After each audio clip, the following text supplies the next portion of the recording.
အောင်မြင်ဖို့ဆိုရင်ကိုအစွမ်းကုန်တွင်းအားပေးမှမနာမနေအလုံးလုံးမှရမယ်လို့တွေးနေတဲ့သူတွေရှိလားဒါဆိုရင်ဒီဗီဒီယိုလေးကိုဆက်ကြည့်ပါတိုးတက်ချင်စောနဲ့အနာမယူပဲရုန်းကန်နေရတာကတကယ်တော့စူးစမ်းမှုမဟုတ်ပဲကိုပြန်ပြီးထိခိုက်ပျက်စီးအောင်လုပ်နေမိတာလည်းဖြစ်နိုင်ပါတယ်ဆရာလေးတို့ရဲ့မြတ်စွာဘုရားရှင်ကပုဂ္ဂိုလ်၄မျိုးလူ၄မျိုးအကြောင်းကိုဟောထားတာလေးရှိအဲ့ဒါဘလို့လူလဲဆိုရင်နံပါတ်1မိမိကိုပူပန်စေတဲ့သူမိမိကိုထိခိုက်ပျက်စီးစေတဲ့သူလို့ပြောတာဖြစ်ပါတယ်မြတ်စွာဘုရားရှင်လက်ထက်ကတော့အဝတ်မဝတ်ပဲတရားအားထုတ်ကြတဲ့သူတွေမီးလှုံတာရေငုတ်တာစုပုံပေါ်မှာအိတ်တာဒါမျိုးတွေလုပ်ပြီးတော့တရားအားထုတ်တဲ့သူတွေကိုပြောတာပေါ့နော်အခုခေတ်မှာလည်းရှိတယ်ဓမ္မမိတ်ဆွေတို့ကိုပတ်ဝန်းကျင်ကတချို့လူတွေကိုကြည့်လေစီးပွားရေးလုပ်တဲ့အခါပတ်စံရကျင်စောနဲ့အချိန်ရဲ့ကာလရဲ့မသိဘူးတင်းတွင်းလုပ်ကြတယ်ဒီချိန်ဒီကာလမှာဒီစီးပွားရေးလုပ်တင်လားမလုပ်တင်ဘူးလားမစင်စားဘူးကိုလုပ်တဲ့အလုပ်ကတရားဝင်လားမဝင်လားမတွေးဘူးပတ်စံရပြီးရောဆိုပြီးတော့လုပ်ကြတယ်လုပ်တော့ဘာဖြစ်လဲ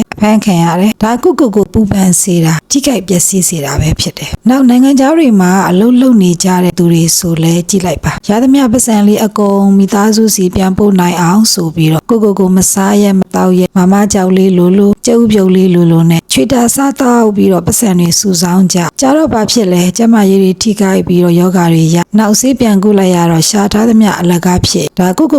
ကျမရေးကိုဂယုမဆိုင်ပတ်စံစုဖို့ပဲအာယုံဆိုင်နေတဲ့သူတွေဟုတ်လားအဲ့လိုလူမျိုးကိုပြောတာဖြစ်ပါတယ်ဒါကြောင့်ဒီပုဂ္ဂိုလ်၄မျိုးတည်းကနံပါတ်1ဖြစ်တဲ့ကိုပူပန်စေတဲ့သူထိခိုက်ပျက်စီးစေတဲ့သူလို့ခေါ်ပါတယ်ဒါကြောင့်မြတ်စွာဘုရားရှင်ကအဲ့လိုလူမျိုးမဖြစ်အောင်ကြိုးစားရမယ်လို့ပြောတာပဲဖြစ်ပါတယ်